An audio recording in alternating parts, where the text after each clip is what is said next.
People, welcome back to Yard and Abroad TV. Please remember to hit the subscribe button, turn on post notification, like, comment, share, and subscribe. As I said, if you're not familiar with this channel, we talk about issues in Jamaica, the Caribbean, and the whole world, people. Yeah, welcome, people. Welcome back to my channel. Today is August 1st, 2020. Today is Jamaica Emancipation Day. So I'm going to give a backdrop of, what the Emancipation Day is about. And we're also going to talk about, a 5-year-old girl, then 5-year-old girl that goes to a particular school that they don't want her to wear dreadlocks. So Emancipation Day, August 1, 1834, mark a special day for Africans in British colonies, as it was the day they received freedom from slavery. So that day, August 1st, 1834, far we have come from, people. It was the day that Africans in the British colonies received freedom from slavery. In Jamaica, Emancipation Declaration was read from the steps of the old King's House in Spanish Town in St. Catherine, the country's capital at the time. So people might not know that St. Catherine was the capital of Jamaica back then. So I say Emancipation Day was officially introduced as a public holiday in Jamaica in 1893. The 1st of August celebrations, however, were discontinued in 1962 when Jamaica gained independence. It was replaced by Independence Day, then observed on the first Monday in August. Emancipation Day was reinstituted in 1997 by then Prime Minister P.J. Patterson as a national holiday celebrated on August 1st. So people, Emancipation Day, you basically, telling you when Africans receive freedom from the British colony. So how can it be that in 2020, and then 5-year-old girl is not allowed to wear her dreadlocks to the school that she attends? The school, I guess, rather her to wear perm her hair, put all them chemical in her hair, but she can't wear her natural hair to school. Does that make any sense, people? Leave in the comment section. Tell me if that makes any sense. None whatsoever at all. So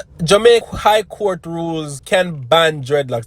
That's what they're saying. That Jamaica's High Court rules can ban dreadlocks. So why in a 2020 we are bring this go court? Them not have nothing better to do. In a 2020 I tell them that somebody take up this as a case that this had to go to court. Yo, we live in a serious times. But now like Jano, it's just like say we are embrace. Say for instance we embrace Miss Jamaica with her beautiful natural afro while she was supporting us at the Miss World. But if she went to school with that same hair, then probably that say, oh, that hair they no fit her, that hair they not supposed to, it's unkept, it's just all over the place. Come on, Jamaica. Jamaica High Court ruled Friday that a school was within its right to demand that a girl cut her dreadlocks to attend classes. In 2020, people, you're telling parents to cut their kids' natural hair, the dreadlocks, to cut it for them to attend school.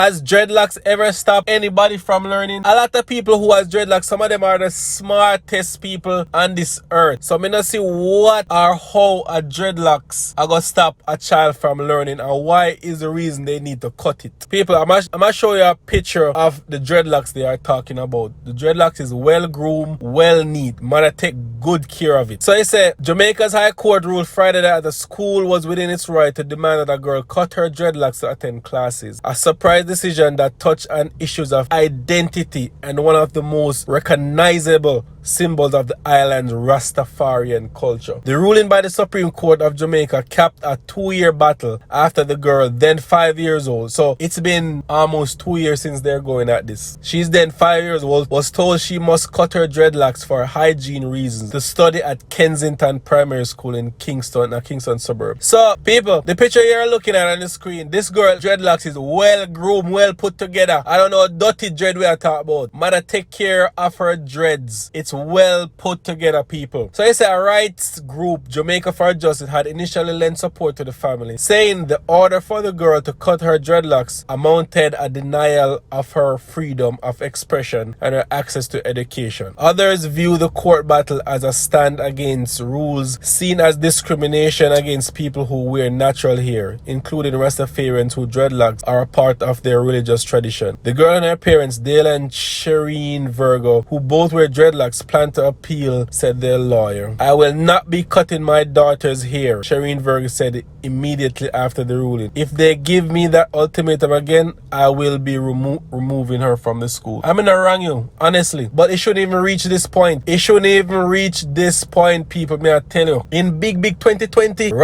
like Jamaicans are recognized for them Rastafarian look like Rasta man. Like, look at Bob Marley. Yo, people that might get me upset, me not lie. This upset me soul. This upset me soul, people, me not tell no lie. When I think about Jamaica and the most recognizable person, the most well-known person in Jamaica, who comes to mind? Bob Marley. The Jamaica Tourist Board has a picture of Bob Marley with dreadlocks, a smoke, a spliff, people. And it is well known around the world and people don't find a problem with it. How can in 2020 a young girl with dreadlocks people are find problem with? Jamaica, we got a problem. We got a problem. If that is not discrimination, I don't know what is. If that is not discrimination, people, I do not know what is. There are more important issues in the country right now to deal with more than to focus on a young girl with dreads. Go focus on the crime rate where spiral out of control. Go focus on people who don't have no job, who need a job. Go focus on other things. And you also focus on a young girl with dreads, people, in a 2020? No, sir, this not sit right with me at all. This not sit. How can you celebrate Emancipation Day, people? How can you celebrate this day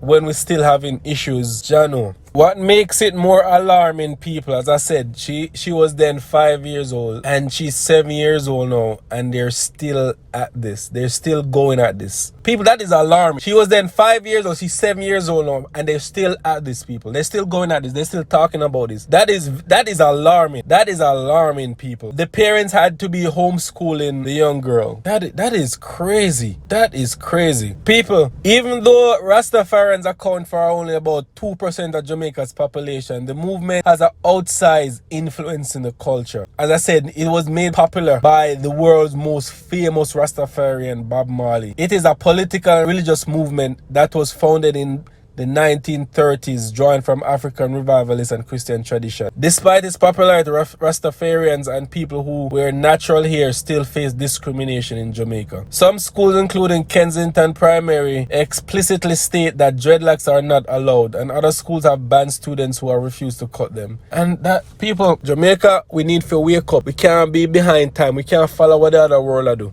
We have to be our own person. We have to do better, Jamaica. Jamaica, we need to do better. And I'm with this mom. Do not cut that girl's hair. Do not cut your daughter's hair. Stand up for what you believe in. People, believe in something, stand up for it no matter what the world has said. If you believe in it, and other people don't see your beliefs, stand with it, people. Trust me, you're gonna find people who is willing to fight the fight with you. Jamaica need to do better. Wake up, Jamaica. At 2020, this shouldn't be happening. This shouldn't be happening at all. Wake up.